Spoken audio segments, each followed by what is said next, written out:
부동산 브리핑입니다. 서울 서초구 반포동에서 이른바 국민평형으로 불리는 전용 면적 84제곱미터 아파트가 55억 원에 거래되며 신고가를 기록했습니다. 국평 아파트 중 역대 최고가로 단순 계산하면 3.3제곱미터당 가격은 1억 6천만 원 선입니다. 서울시는 오는 13일까지 모아타운 공공관리 사업 대상지를 뽑는 공모를 진행해 총 10곳을 선정한다고 밝혔습니다.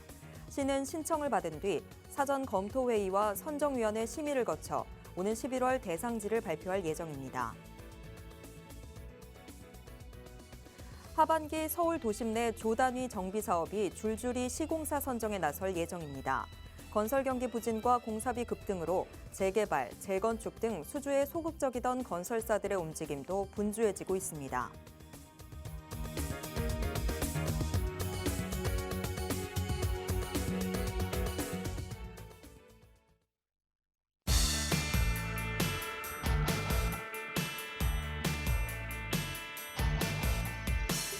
여러분 안녕하세요. 부동산 고민 무엇이든 물어보세요. 진행의 최슬기입니다.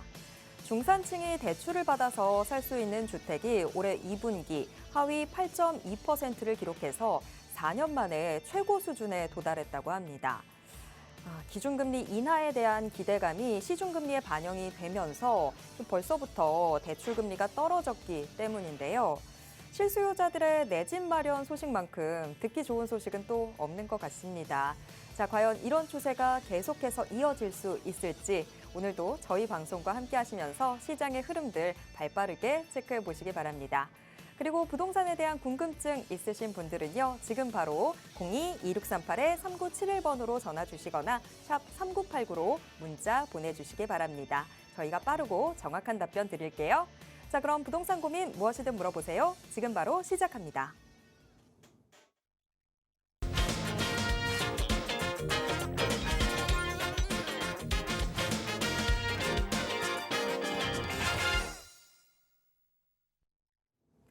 부동산 고민 무엇이든 물어보세요. 여러분들의 부동산 고민 해결해 드릴 전문가 모시겠습니다. 차동백 부동산 경제연구소 차동백 대표이사님 모시겠습니다. 대표님 어서 오세요. 네, 안녕하세요. 반갑습니다. 부동산은 쉽니다. 부동산 가격은 쉽니다. 이런 말도 있죠. 쉽니다라는 그 전제 조건은 그 사회가, 그 집단이 돈이 있고 그걸 구입할 만한 사람들이 풍부히 존재하고 있다는 전제 조건 하에서 심리입니다. 그렇기 때문에 이러한 심리는 아무리 돈이 있고 사람이 있어도 너무 비싸면 사지 말아야지 하는 심리도 존재할 수 있고요. 또 불안해지면은 그 심리는 돈은 있어도 지금 시장이 지금까지 우리 아파트 가격은 80년도에 올랐다가 90년도에 떨어졌다가 다시 2000년도에 올랐다가 또 2007년, 8년 지나면서 또다시 떨어졌다가 2014년, 15년 지나면서 다시 올랐어요. 자, 이렇게 오르락 내리락 오르락 내리락 하면서 전반적으로 올랐던 가장 큰 이유 이것 좀 한번 볼까요? 올랐다 내렸다 올랐다 내렸다 올랐다 이러고 있죠. 이러한 이유는 근본적으로 큰 틀에서 우상향을 그리고 있습니다. 가격이 우상향을 그리고 있죠. 자, 우상향을 그리게 된 가장 근본적인 이유 첫째, 경제 안정입니다. 경제 안정. 아울러서 경제 안정과 더불어서 아주 긍정적인 돈이 많이 풀린 것이죠. 물론 부정적인 돈도 이 중에 섞여 있습니다. 두 번째는 사람입니다. 사람이 우리는 1960년대 6.25 전쟁 끝나고 3천만 명이 지금 5천만 명이 되었죠. 자, 이러한 두 가지 요소가 근본적으로 바닥에 깔려 있기 때문에 떨어지더라도 올라가는 거예요. 그럼 이렇게 떨어지는 단계에서는 그러면은 주택 공급이 남아 돌아서 떨어졌냐? 그게 아니죠. 수요와 공급을 따져봤었을 때 늘 수요가 컸습니다. 공급이 부족하죠. 그렇음에도 불구하고 경우에 따라서 가격이 너무 높아지면 사람들은 투자하고자 하는 투자 심리가 줄어들어서 수요가 줄어들어서 역으로 공급보다가 수요가 여기죠. 이렇게 됐던 거죠. 더 크게 되는 거죠. 이렇게. 이렇게. 그래서 공급은 사실상 가격에 그렇게 영향을 미치지 못합니다. 시장에서 계속해서 뭐 공급 부족이다, 공급 부족이란 말만 가지고 얘기하면은 과거에 이게 90년대에 떨어졌던 거, 그 다음에 2000년대 들어와서 떨어졌던 거, 이걸 어떻게 설명을 할 수 있겠습니까? 그렇지는 않죠. 그래서 수요가 변하기 때문이다. 이 수요 중에서 사람과 돈 플러스 세 번째가 뭐냐? 이게 마음이다. 심리. 얘가 바뀌는 거죠. 얘가. 자, 그러면 지금도 우리 시중에 돈이 없느냐? 금리가 높으면 돈이 없어서 안 산다. 천만에요. 그렇지 않습니다. 돈 많습니다. 잘 살아.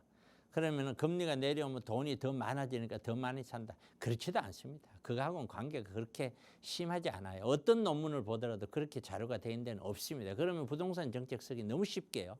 그렇지 않습니다. 다만 지금 이러한 형태를 가지고 우리는 올라왔다. 그런데 하나가 우리가 주의해야 될 거는 이제 이 중에서 경제 안정적인 문제도 상당히 불확실한 쪽으로 자꾸 가고 있고, 여기 사람이라는 문제. 사람이라는 문제는 분명히 가구 수는 늘지만 사람은 분명히 줄기 시작을 했다는 거죠. 이게 확실한 거는 10년, 15년 정도 더 지나면은 정말 그때는 많이 줄어들기 시작을 할 시기가 오게끔 되어 있는 거, 그건 확정적인 거죠. 어떻게 할 수가 없는 것이죠. 이런 문제들을 염두에 두고서 부동산 시장을 봐야 된다. 늘 부동산 시장에서 수요가 어떻게 변하는지를 꼭 염두에 두고서 봐야 된다 하는 말씀을 꼭 드립니다. 그래서 제가 부동산 이런 그 시간을 통해서 여러 가지 자료를 설명하고 뭐하고 하면은 이러기 때문에 이렇게 됩니다가 아니라 이렇게 될 가능성이 높으니 거기에 대해서 체크를 반드시 하시고 준비를 하시고 투자를 하세요. 이런 의미니까 여러분들께서도 제 방송에 귀를 기울여 주시고 안전한 투자 계속해서 해 주셨으면 좋겠습니다. 오늘도 여러분들의 고민 해결 제 나름대로 최선을 다해서 해보겠습니다. 네, 오프닝 인사부터 이미 벌써부터 알찹니다. 오늘도 1시간 함께 하신다면 정말 부동산 시장에 대한 알찬 정보들 다 받아가실 수 있습니다. 자, 지금 차종백 대표님이 인사말에서부터 좀 지금 현재 경기 불안한 좀 안정과는 조금씩 멀어지고 있는 상황에 대해서도 이야기를 해주셨는데 시계 태엽이 딱 정확히 한 달 전으로 돌아간 것 같습니다. 8월 초에 경기 침체가 오고 있는 것 같다. 뭐 이런 이야기들이 나왔었는데 그때는 좀 해프닝처럼 지나갔는데 지금 한 달 후에 다시 한번 경기 침체에 대한 공포가 시장으로 뚜벅뚜벅 걸어 나오고 있는 상황입니다. 뭐 미국 제조업에 대한 신호도 좀 안 좋게 나오고 있는 것 같고 고용 시장도 둔화되고 있는 것 같다. 여러 가지 이야기들 나오면서 경기 침체 이제는 정말 대비해야 된다. 이런 이야기들 나오고 있는데요.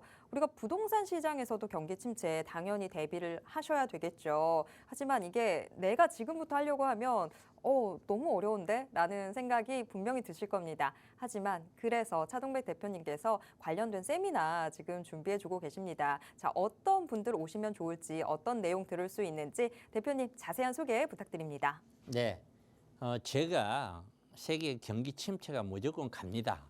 이렇게 얘기하는 거는 너무 뭐랄까요? 거만한 얘기겠죠. 자신감을 떠나서 거만하다고 해도 과언이 아닐 겁니다. 그런데 저는 분명히 말씀을 드리는 것이 저는 왠지 경기 침체로 갈 것이라는 쪽에 무게가 훨씬 더 많이 실려 있습니다.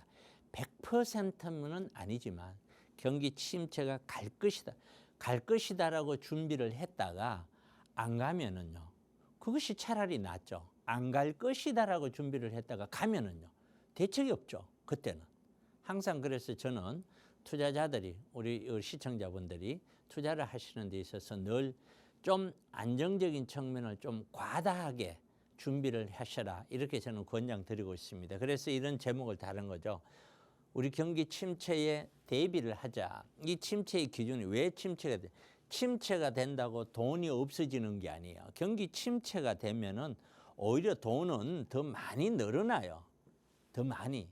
그러나 부동산이라든가 이 주식이라든가 이런 걸 매수하고자 하시는 분들은 이게 어느 정도까지 경기 침체가 얼마나 갈지 모르기 때문에 겁이 나서 투자를 할 수가 없는 것이에요. 돈을 많이 끌어안고 있게 되죠. 그렇기 때문에 수요가 줄어든다는 뜻이에요. 돈 때문에 수요가 더 늘어난다는 뜻은 전혀 아니에요. 어떤 나라가 있는데 그 나라 경기가 예를 들어서 일본을 가정을 해보겠습니다. 일본에는 30년 이상 경기 침체를 겪었습니다. 자, 그 경기 침체를 경기를 회복시키기 위해서 풀려 있는 돈이 어느 정도일까요? 상상을 초월합니다. 어마어마하죠. 그럼 그렇게 많은 금리가 내려서 제로 금리로 가서 그렇게 많은 돈이 풀렸는데 왜 일본에 있는 주택은 가격이 오르지 않고 더 떨어졌을까요? 그 심리예요, 심리. 얼마만큼 어떻게 될지 모르기 때문에 그런 거예요. 그렇기 때문에 우리는 그런 단순한 어떤 그 논리를 이해를 해야 된다. 그래서 우리는 투자를 할 때 반드시 저는 제 개인적으로 제일 중요한 투자의 가장 1번은 안전한 투자다. 안전한 투자가 진짜 1원을 남더라도 10원을 남더라도 남는 투자를 해야지 나중에 1,000원을 남는다고 해서 지금 나중에 1,000원을 기대했는데 나중에 내 쪽박이 될 수도 있잖아요. 그러한 어떤 투자는 정말 누가 보더라도 투자자들 보면 가만히 보면 좀 우스운 거죠. 무슨 얘기냐면 가격이 떨어질 때는 안 사요. 참 이상하죠. 21년도 고점 대비 22년도에 얼마나 많이 조정을 한번 받았어요.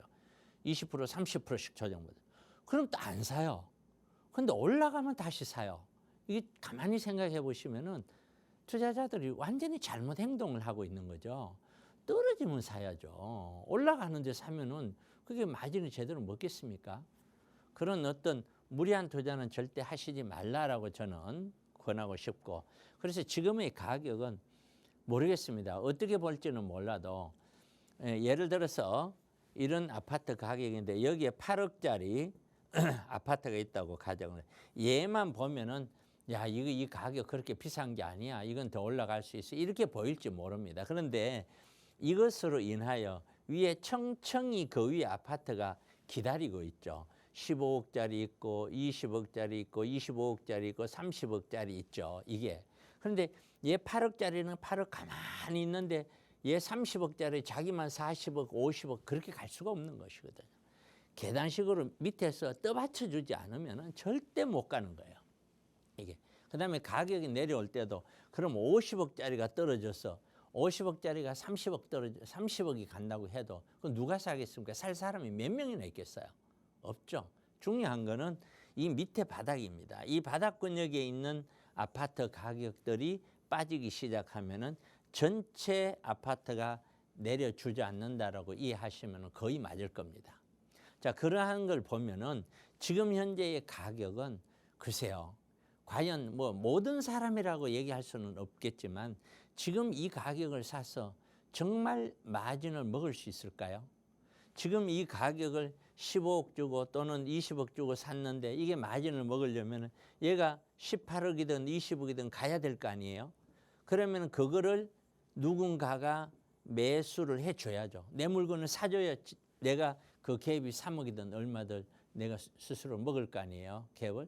그런데 그거 사는 사람은 얘가 지금 18억, 20억이야. 그럼 얘는 또 23억, 25억 갈 거야 해야 매수를 할 거 아니에요. 그럼 결국에는 내가 15억짜리 샀어. 5억이라도 갭을 먹는다고 생각을 한다면은 어느 누군가가 얘는 25억 갈 거야라고 생각을 해줘야 그게 가능하다는 뜻이거든요. 왜?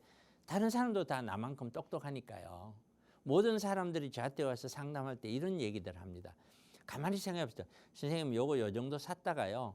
요 가격에서 요 정도만 오르면 그때는 팔고 나오려고요. 아니 혼자만 그렇게 생각할까요? 우리나라에 있는 모든 다른 사람도 나만큼 다 똑똑해요.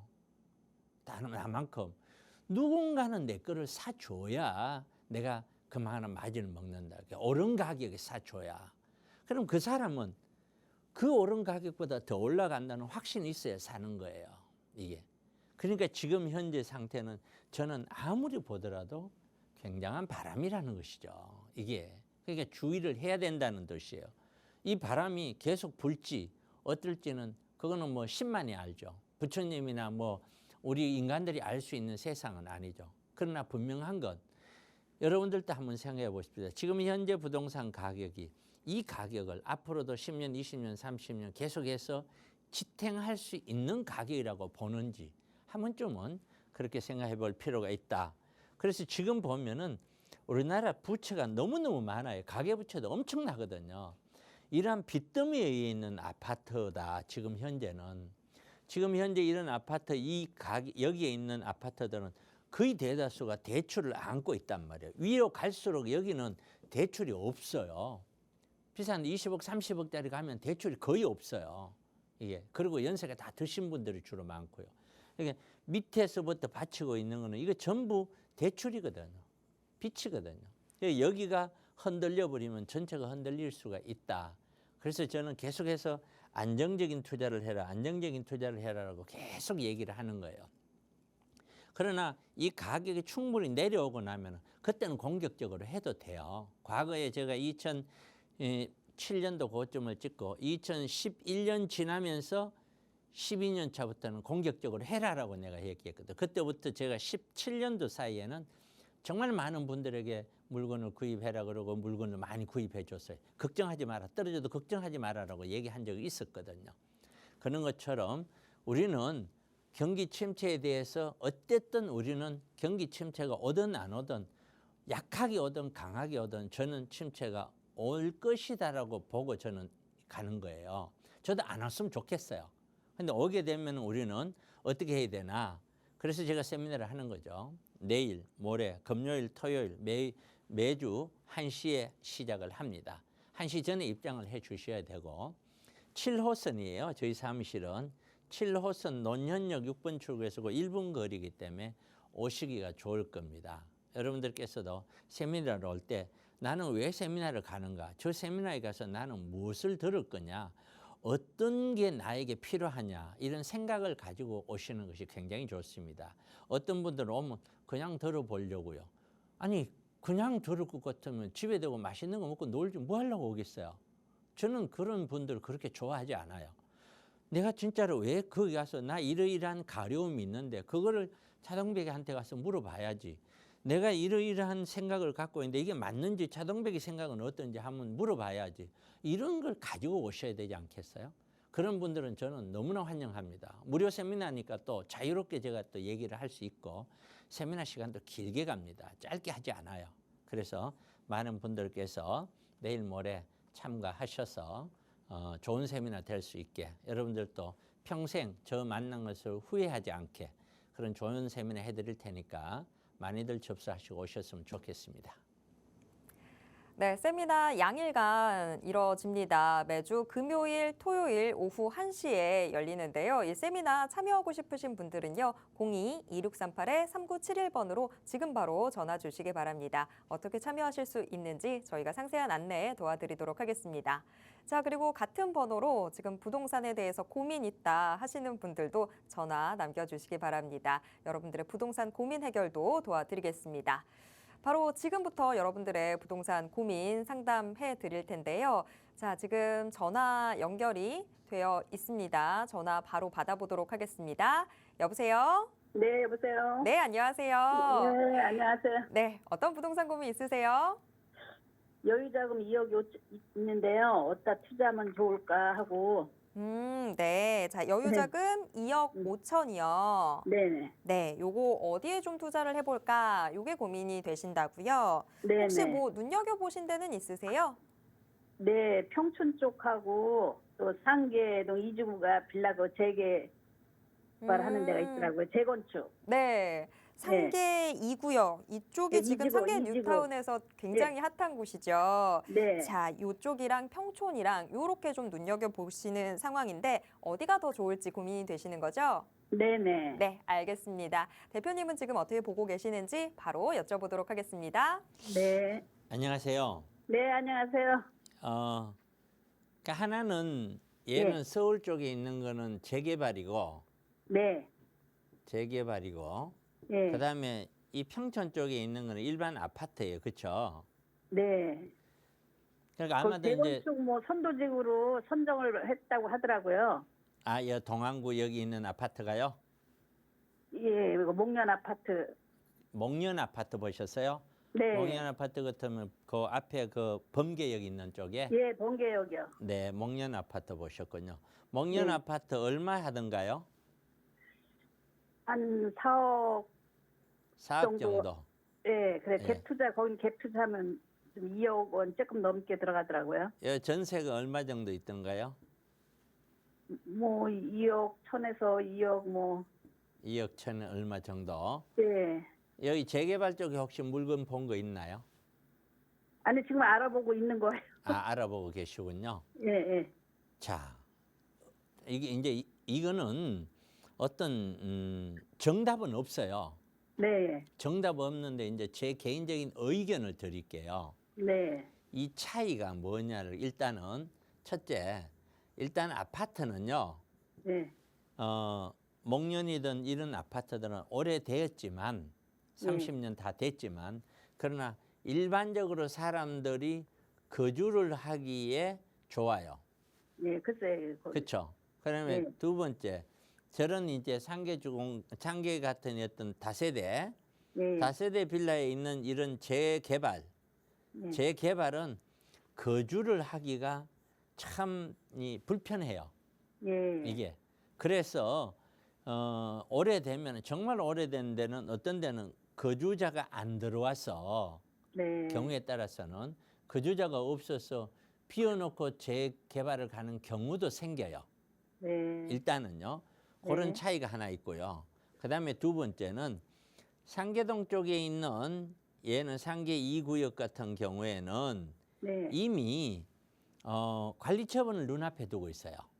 예, 그래서 관리 처분이 무산됐다 하더라고요. 네. 사업 시행 인가는 됐는데. 왜 그랬냐면은 그 구역에 주민들 간에 의견 충돌이 생겨서 네. 그 조합원들하고 구속이 됐거든요. 네. 조합하고요. 조합장 이 구속이 되면서 우여곡절을 겪어서 뭐 빠르면 올해 말 네. 내년 초쯤에 다시 관리 처분이 되지 않을까라고 기대를 하는데요. 네. 다만 이 구역에서는 목련도 마찬가지입니다만은 이 구역에서는 세대 수가 굉장히 많이 늘어나요.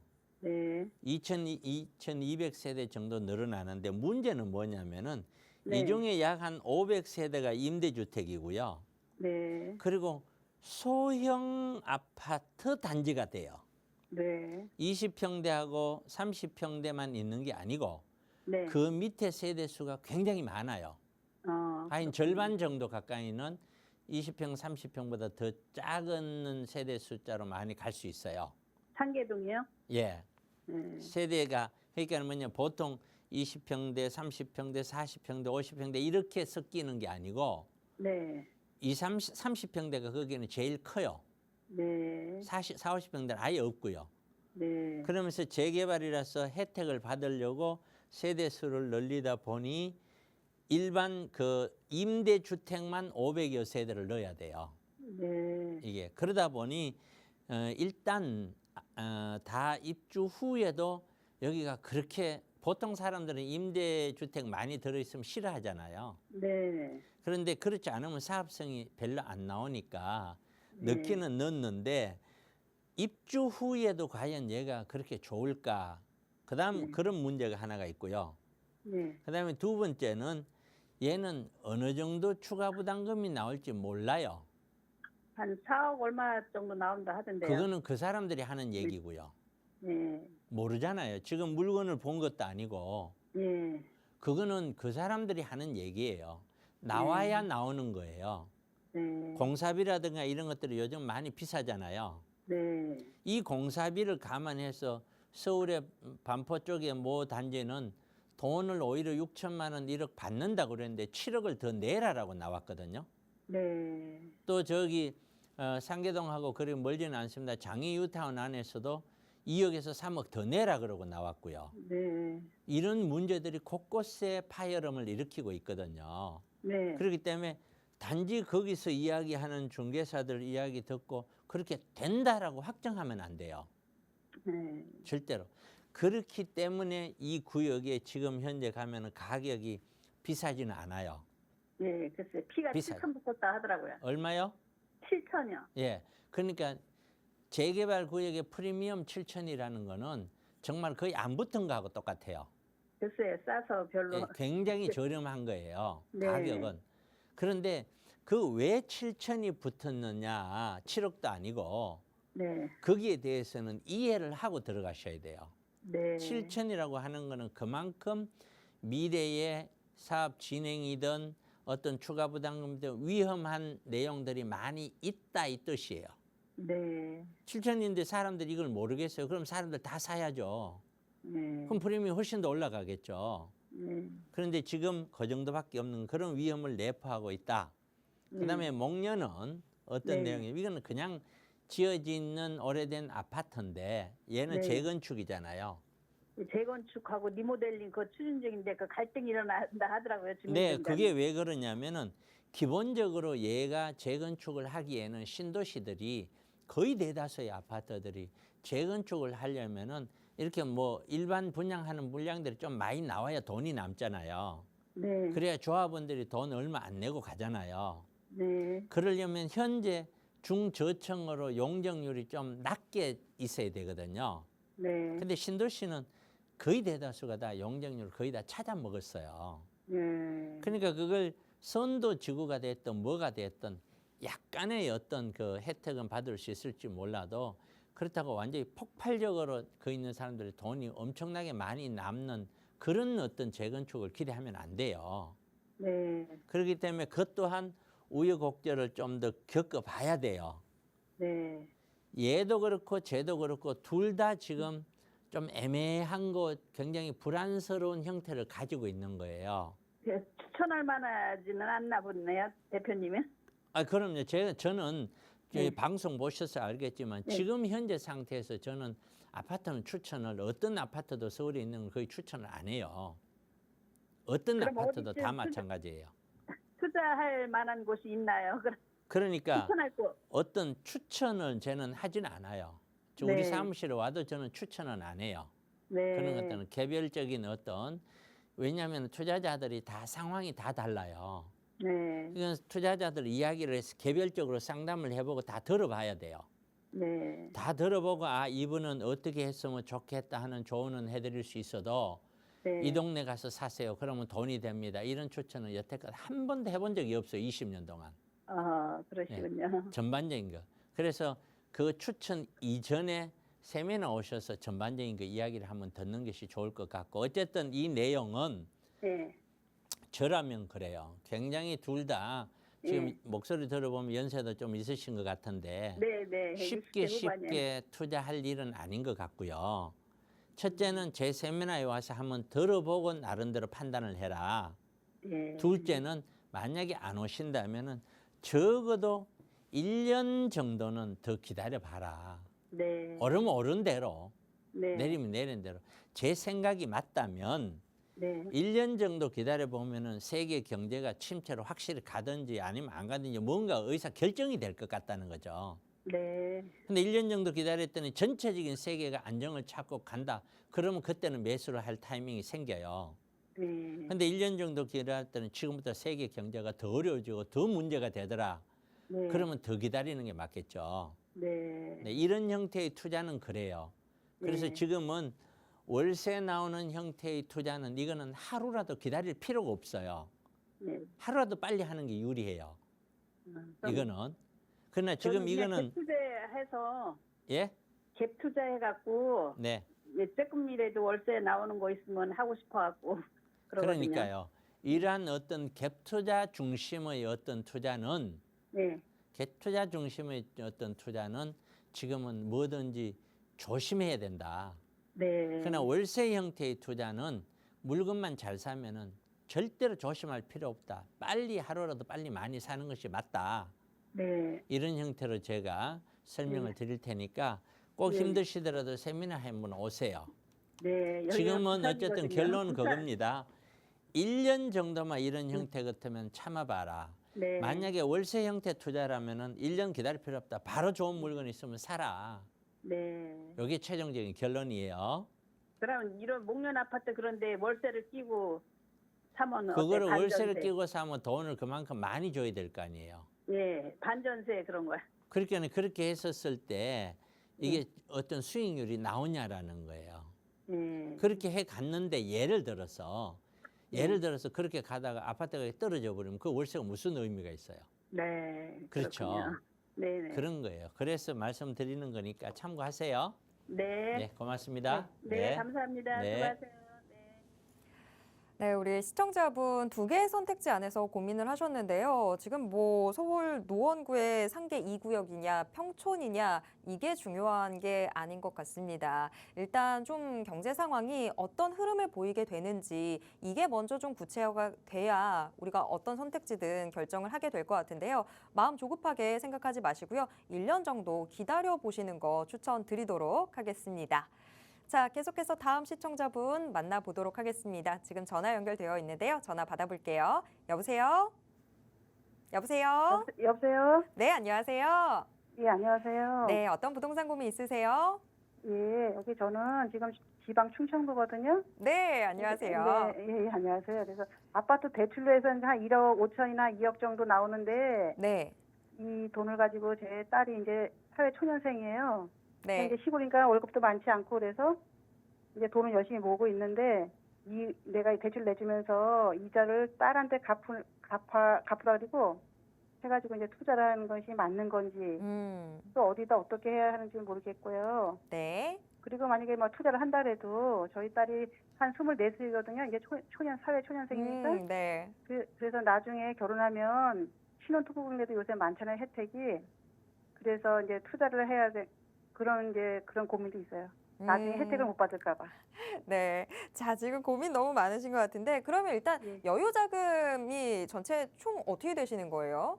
1억 5천이나 2억이 좀 안 되게끔. 2억 조금 안 예상하거든요. 되게 예, 1억 예. 5천 정도라고 생각을 해볼게요. 요거 예, 예. 가지고 좀 투자처를 찾아볼까 하는데 어디가 좋을까라고 질문을 이렇게 정리해 볼 수 있을까요? 예, 그 이자를 이제 저희 딸이 이제 대출 내서 딸이 이제 이자를 갚아야 되는 상황이거든요. 네, 알겠습니다. 자, 대표님께서는 지금 어떻게 보시는지 바로 여쭤보도록 하겠습니다. 안녕하세요. 예, 안녕하세요. 네, 혹시 방송 보고 계시나요? 예, 방송 보는데 지금 볼륨을 줄였거든요. 지금 보고 계세요? 예, 예. 예, 좋아요. 방송 올려도 돼요? 볼륨을? 아니요, 볼륨은 끄셔야 돼요. 아, 꺼야 돼요? 예, 아, 수화기만 들고 있어야 돼요. 예, 예. 매주 제가 대출을 이거 보거든요. 예, 대출을 1억 5천에서 2억을 하잖아요. 예, 예. 예를 들어서 2억을 대출을 했다고 치면은 일단은 이자를 4% 계산을 하셔야 돼요. 예. 기본적으로. 여보세요? 예, 예. 들리시죠? 예. 4% 2억을 계산을 하시면은 예. 한 달에 이자가 60만 원 조금 넘게 나올 거예요. 예. 그러면 60만 원 정도를 따님이 낸다는 거잖아요. 예, 예. 그럼 이 따님은 어머니한테 이 돈을 빌리는 거예요. 예. 이거는 그냥 가져가면 정여세를 내야 되니까 예. 빌려야 되잖아요. 예. 빌리고서 이 어머니한테 이 돈만큼을 어머니한테 주는 거예요. 예. 그러면 어머니는 그 돈으로 이자를 갚는 거예요. 예. 그런데 이게 첫째가 이자만 냈을 때는 그런데 조금 지나면은 이자도 내야 되고 원금도 내야 될 거 아니에요. 예. 예. 그러면 이게 금액이 커지죠. 예. 그때는 이게 100만 원이 될지 150이 될지 200이 될지 내봐야 하는 거죠. 예. 그러면 예를 들어서 150만 원 이상 200만 원 가까이 원금하고 이자하고 갚아 나가야 된다. 예. 그 시기가 딱 되면은 따님이 이걸 갚을 수 있어야 되잖아요. 첫째. 예. 그걸 갚고도 생활이 돼야 되잖아요. 예. 그것이 가능하냐? 이런 얘기고요. 세 번째는 어떤 물건을 사면은 이거 사기만 사면 절대 돈 남지 이자 다 커버하고 무조건 남습니다. 내가 책임질게요. 법적으로 내가 사인까지 다 해드릴게요 하는 사람은 이 지구상에 한 명도 없을 거예요. 그렇죠? 전부 다 그냥 추천은 해도 책임은 안 질 거란 말이에요. 책임은 누가 져야 돼요? 제가 져야죠. 그렇죠. 본인이 져야 되겠죠. 만약에 이렇게 가갖고 아파트든 뭐든 샀는데 그 구입한 가격이 만약에 단 5천이든 1억이라도 떨어졌다. 그때는요. 그때는 이거 빌렸는 것도 못 갚죠. 그렇죠. 그래서 제가 이런 거예요. 제 개인적인 생각이에요. 이런 앞에서 그 상담을 해주는 사람이 어떤 성향을 가지고 있느냐에 따라서 이 내용이 조금씩 틀린 거예요. 저부터 설명을 하자면은 저는 우리 고객분들한테 철저하게 안정적인 투자를 권유하는 사람이에요. 예. 내가 옳다, 다른 사람이 틀렸다 이 말을 하는 게 아니에요. 성향이 그렇다는 거예요. 사람에 따라서 사과가 맛있다 할 수도 있고 배가 맛있다 할 수도 있잖아요. 예. 그러면 배가 맛있다 하는 사람이 맞아요? 사과가 맛있다 하는 사람이 맞아요? 둘 다 맞죠? 네. 그럼 그거 선택은 누가 해야 돼요? 본인이 해. 그렇죠. 본인이 배를 선택하든 사과를 선택하는 거예요. 그런데 배를 선택했더니 아이 맛이 없어. 아이고 사과를 선택할 거 잘못했구나 한다고 그걸 설명을 해준 사람이 잘못이에요? 그거 아니잖아요. 예. 그래서 투자는 전부 다 각자 개인이 책임을 지는 거라고 늘 방송에서도 얘기를 하는 거예요. 그런데 지금처럼 대출이라는 거를 안고서 투자를 한다고 했었을 때는 이거는 무조건 100% 가격이 올라주지 않으면은 이거는 무조건 안 되는 거예요. 올라갈 가능성만 가지고는 안 되는 거예요. 만약에 떨어졌다 이때는 대출 못 갚아요. 대출 못 갚으면 그 다음에 벌어질 일은 엄청나요. 만기돼서 대출을 못 갚는다. 그럼 이자가 더 올라가요. 나중에는 압류 들어오겠죠. 그렇기 때문에 이러한 투자는요. 어떻게 해야 되냐면은 대출을 이용한 투자는 대출에 들어가는 이자보다 투자를 했었을 때 99%가 아닌 100% 더 이익이 생길 때 이자를 내가 60만 원 나간다.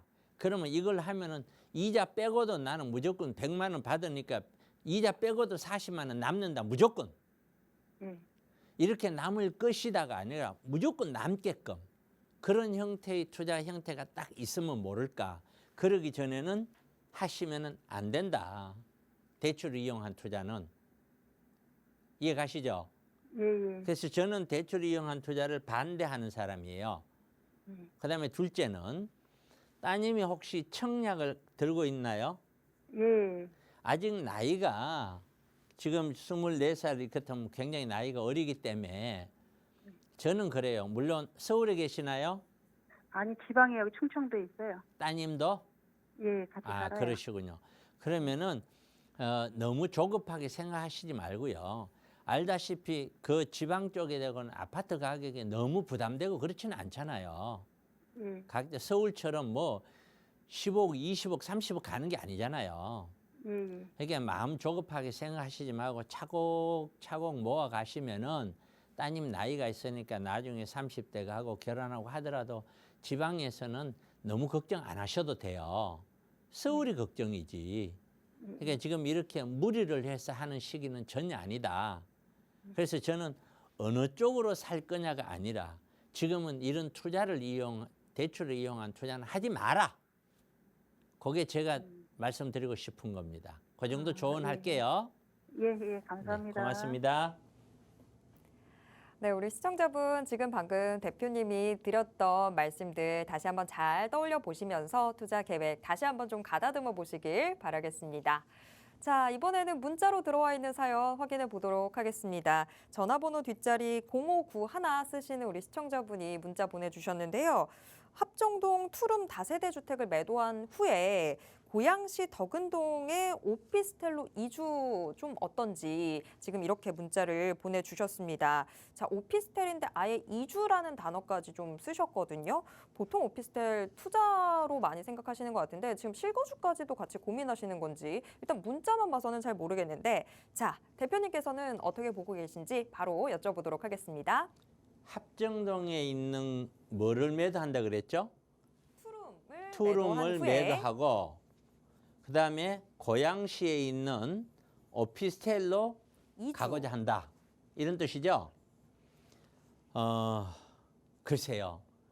제 생각에 이건 참 어려운 제가 답변 드릴 수 있는 게 아닌 것 같아요. 왜냐하면은 아주 구체적으로 나와야 돼요. 고양시 제가 생각하고 있는 고양시에 있는 오피스텔은 아니에요. 이거는 아니에요. 적어도. 근데 합정종에 있는 것은 매도를 하는 게 맞는지 아닌지 그거는 내가 물건을 봐야 돼요. 그렇기 때문에 제 생각에는 매도하고 고양시로 가는 건 아니다. 그러니까 합정동 매도를 다시 한번 검토해라. 이렇게 결론 낼게요. 자, 우리 시청자분이 오히려 좀 대표님의 세미나 자리에 좀 나오셔서 좀 더 이야기를 나눠보시면 어떨까 하는 생각도 듭니다. 자, 문자다 보니까 조금 한계가 있다라는 점 설명 다시 한번 드리도록 하겠습니다. 자, 문자 하나 더 확인해 보도록 하겠습니다. 전화번호 뒷자리 3947 쓰시는 우리 시청자분이 문자 보내주셨는데요. 동빙고동 아니면 자양사동 다세대 주택 투자 여부 이렇게 문자 보내주셨습니다. 자, 또 이 두 곳 중에선 어디가 더 좋은 선택지일지 대표님께 바로 여쭤보겠습니다. 둘 다 입지는 좋아요. 입지는 좋은데 이게 자양동도 한강변 쪽이 있고 아닌 쪽이 있고 동빙고 얘기하는 거 보니까 자양동에 아마 개발 진행되는 쪽으로 관심이 있는 게 아닌가 싶은데 이 두 가지가요. 이 동빙고동은 뭐가 문제냐면은 지금 현재 개발에 대한 기대만 갖고 있는 거예요. 될지 안 될지 몰라요. 이거는 쉬운 건 아니에요. 근데 여기는 자양동 쪽에도 개발이 되는 것을 중심으로 얘기하자면 이미 확정이 돼 있어요. 근데 뭐가 문제냐? 자양동 쪽은 들어가서 거주를 해야 돼요. 이건 토지거래 허가구역으로 묶여 있어요. 그래서 들어가서 거주할 수 있느냐? 나머지 재산이 없어야 되거든요.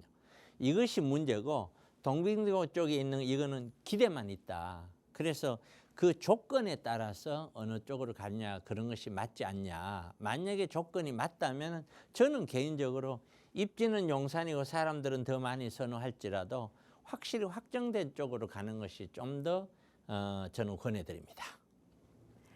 네, 3947님 잘 들으셨죠? 지금 내용 다시 한번 떠올려 보시면서 투자 계획 잘 세워보시길 바라겠습니다. 자, 우리 시청자 여러분들의 부동산 고민 해결 도와드리다 보니까 시간이 참 금세 흘러가고 있는데요. 이번 주 세미나 안내와 함께 한 주간에 있었던 부동산 경제 이슈까지 좀 저희가 차분하게 정리해 보면서 이 시간 정리해 보면 좋을 것 같습니다. 대표님 부탁드릴게요. 네, 여러 가지 경제 이슈들, 경제 자료들을 이렇게 살펴보는 것은 앞으로 경제가 어떻게 돼 흘러갈 것인지를 좀이라도 더 확실하게 예측을 해보기 위함이고 그것으로 인해서 부동산도 영향을 받기 때문에 우리는 이걸 봐야 되는 것이에요. 그래서 이번에도 우리는 부동산 시장인데도 제가 주식 시장에 얘기하는 이유는 8월 달 초에 엄청 한번 내렸죠. 내려꽂았다가 이번에 또다시 폭락을 했어요. 그러니까 이건 뭔지는 몰라도 느낌상으로도 지금 미국 경제가 뭔지는 몰라도 지금 뭔가 있는 것 같다라는 느낌을 자꾸 들게끔 만들어주는 요소고 제조업 구매자 관리 지수라는 게 있는데 PMI 이게 47.2로 찍었어요. 이거 50 미치면은 경기 침체로 봐요. 지금 5개월째 어쨌든 요 제조업 구매자 관리자 지수라는 요것만 데이터를 놓고 보면 5개월째 지금 경기 침체 국면이에요. 미국도. 또 S&P 글로벌 8월 제조업 지수도 47.9로 뚝 떨어졌어요. 그러니까 지금 이러니 경기 침체가 거의 오는 게 아니냐라는 공포에 휩싸여 그러다 보니 주식시장이 크게 출렁일 수밖에 없는 것이죠. 좀 더 지켜봐야 됩니다만은 이러한 출렁거림이 제 생각에는 틀림없이 계속해서 이어날 거예요. 앞으로도 계속 이어나서 적어도 우리는 1년은 지켜봐야 된다. 무조건 지켜봐야 된다라고 말씀을 드리는 거고 한국은 주택담보대출이 8.9조 원으로 역대 최대폭으로 증가를 했대요. 자, 이거는 국가 입장에서는 이걸 잡지 못하면 앞으로 국가 전체가 문제가 돼요. 대출이 억제하기 시작을 했어요. 9월 달에. 과연 이달에는 얼마만큼 대출이 나갈지 모르죠. 그러면 대출이 그만큼 적게 나가면 거래량은 아파트 거래량은 당연히 줄어들겠죠. 당연히 줄어들 겁니다. 그럼 이거는 강제로 정부가 정책에 의해서 강제로 조이되는 거잖아요. 사람들의 심리가 부서진 게 아니거든요. 그렇기 때문에 이건 언제든지 다시 불길처럼 일어날 수 있는 거예요. 그런데 이것이 계기가 되어서 얼마만큼 정부가 강도 높게 하느냐에 따라서 일단은 한동안은 거래량이 줄어들 수밖에 없는 상황이 빚어질 거예요. 그 가운데서 가격이 이제 너무 많이 올랐으니까 지금이라도 파자 하는 매도 물량이 많이 쏟아진다면 그때는 가격대가 조금씩 더 조정이 될 가능성이 있겠죠. 그러나 요 정책 하나만 가지고 이제는 앞으로 가격 안 올라가 이렇게 설명하기는 어려워요. 일단 더 지켜봐야 돼요. 분명히 한번 꽉 누르는 거예요. 확실하게 누르는 질 거예요. 그러나 더 지켜봐야 됩니다. 6월 달에 우리나라 출생아가 역대 최소예요. 18,242명의 우리 아기들이 태어났답니다. 1년에 21만 8,900명 밖에 안 돼요. 정말 큰일입니다.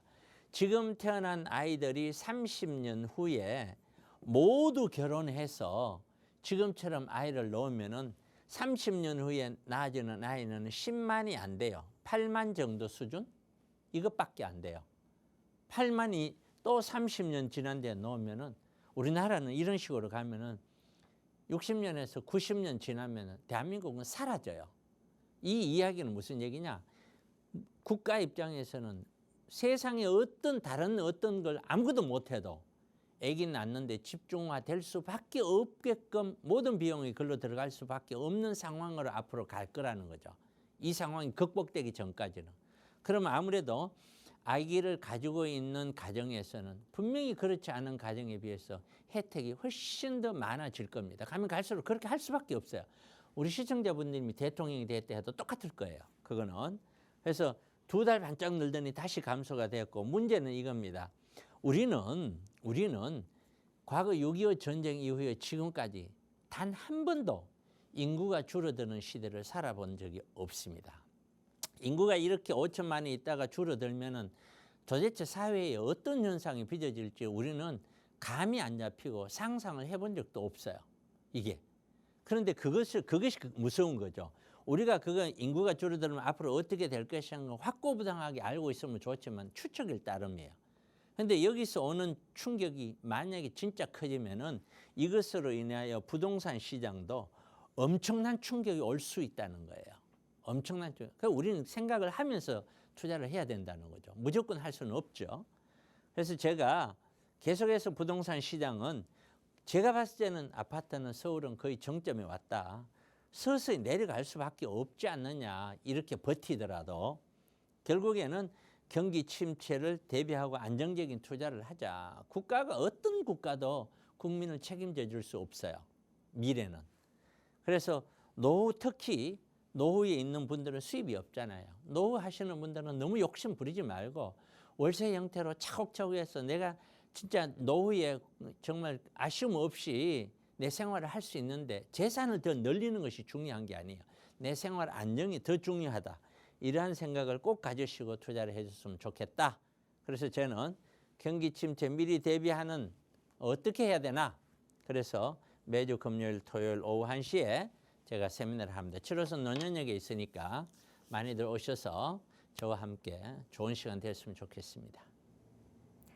네, 지금 자산시장 전체에서 많은 변화들 감지되고 있습니다. 여기에 알맞게 미리미리 대처하실 수 있는 방법 안내해드릴 아주 귀한 세미나입니다. 매주 금요일, 토요일 오후 1시에 진행이 되는데요. 이 세미나 함께하고 싶으신 분들 지금 바로 02-2638-3971번으로 전화 주시기 바랍니다. 어떻게 참여하실 수 있는지 저희가 상세한 안내 도와드리도록 하겠습니다. 자, 오늘 방송 이쯤에서 정리해 봐야 될 것 같은데요. 저희가 방송을 통해서 제공해 드리는 정보, 투자 판단에 대한 조언일 뿐이라는 점 꼭 기억해 주시길 바랍니다. 이제 아침 저녁으로는 굉장히 선선한 바람도 불고 있습니다. 여러분 모두 건강도 잘 챙기시길 바라겠습니다. 저는 내일 오후 1시에 다시 돌아오도록 하겠습니다. 함께해 주신 모든 분들 고맙습니다.